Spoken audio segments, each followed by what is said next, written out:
selamat pagi adik-adik semuanya. Pagi. Kita ketemu lagi ya di sesi kita yang ketiga pada hari ini, yaitu ada sesi konseling kelompok. Jadi gimana perasaannya setelah ngikutin bimbingan klasikal dan juga bimbingan kelompok? Senang. Ya, otomatis Anda paham ya terkait materi kita kali ini, yaitu intelijensi. Sudah paham kah? Sudah. Baik, sebelumnya karena tadi di sesi bimbingan klasikal dan juga bimbingan kelompok kita tidak dapat perkenalan diri.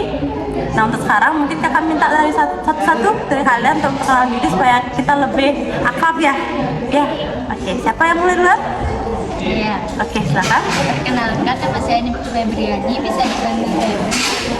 Perkenalkan, nama saya Radita Ica Salsabila, bisa dipanggil Ica. Perkenalkan, nama saya Desi Rianita Safitri, bisa dipanggil Desi. Oke, juga kenalin sama kakak ya. Kakak Niwayan Setiawati Putri, bisa dipanggil Kak Cici.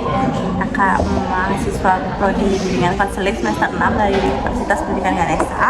Di sini kakak sekarang sebagai konselor kalian untuk membantu kalian mengembangkan intelijensi kalian di konseling kelompok ini.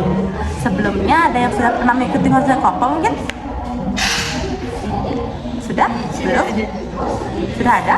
Sudah. Sudah ada. Oke, berarti sekarang kakak hanya perlu menjelaskan terkait apa itu asas-asas yang ada dalam konseling kelompok ya.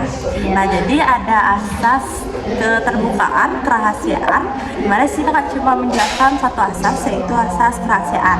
Dimana nanti ketika teman-teman kalian ada yang mengutarakan permasalahannya, kalian tidak boleh menyebarkan permasalahan teman kalian keluar dari kelompok ini. Jadi apapun yang terjadi di kelompok ini tidak boleh ada yang menyebarkan di luarnya. Paham?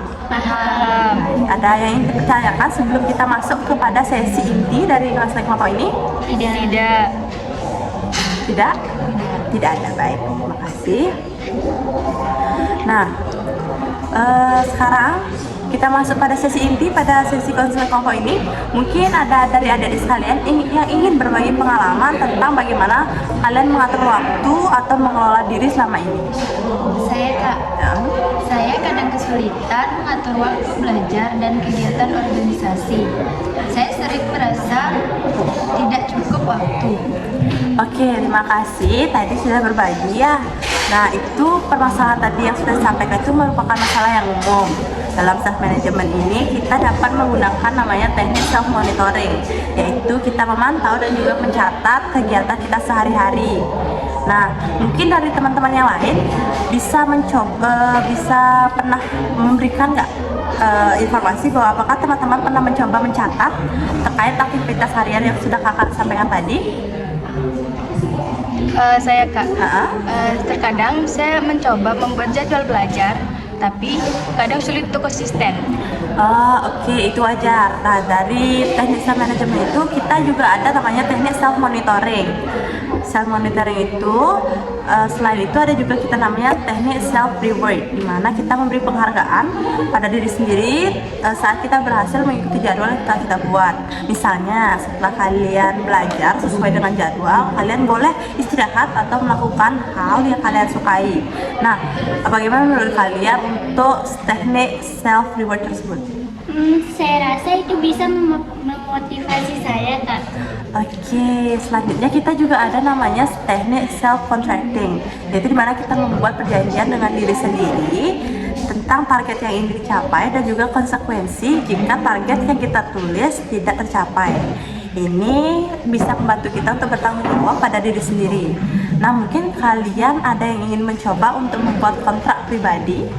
Kita mau, Kak. Oke, bagus. Nanti kakak akan bantu kalian untuk buat. Terakhir dulu kakak akan menjelaskan terkait teknik stimulus control, yaitu mengatur jadwal atau mengatur lingkungan agar mendukung perilaku positif yang ingin kalian buat.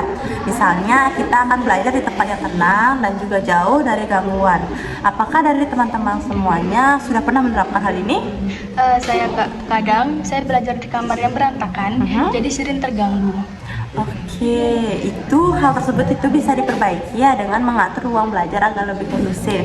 Nah, untuk sekarang mari kita mencoba untuk buat rencana mengenai self management bersama-sama.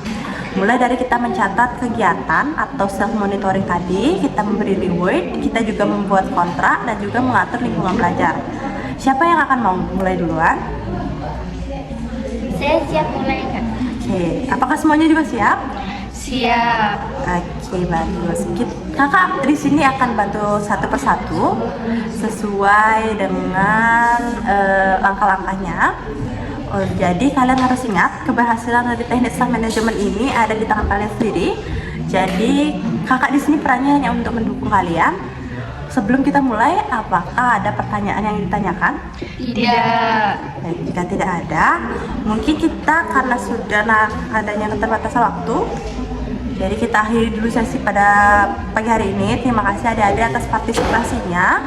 Untuk di pertemuan selanjutnya, kalian bisa buat kontrak perilaku tadi sesuai dengan yang sudah kakak jelaskan. Nanti kalian bisa sama kakak, nanti kita akan buat perjanjian di sana pada pertemuan berikutnya. Mungkin pertemuan berikutnya bisa kita lakukan secara online, ya. Nanti kalian bisa hubungi kakak supaya kalian bisa juga mengembangkan intelligence kalian sesuai dengan teknik konseling. Karena tidak ada pertanyaan lagi, kakak akhiri untuk sesi kali ini. Terima kasih adik-adik atas partisipasinya sudah mengikuti 3 sesi ya. Ya. Semoga kalian tidak bosan. Kita akhiri dulu pertemuan pada pagi hari ini. Terima kasih adik-adik atas partisipasinya. Silahkan kembali ke tempat masing-masing.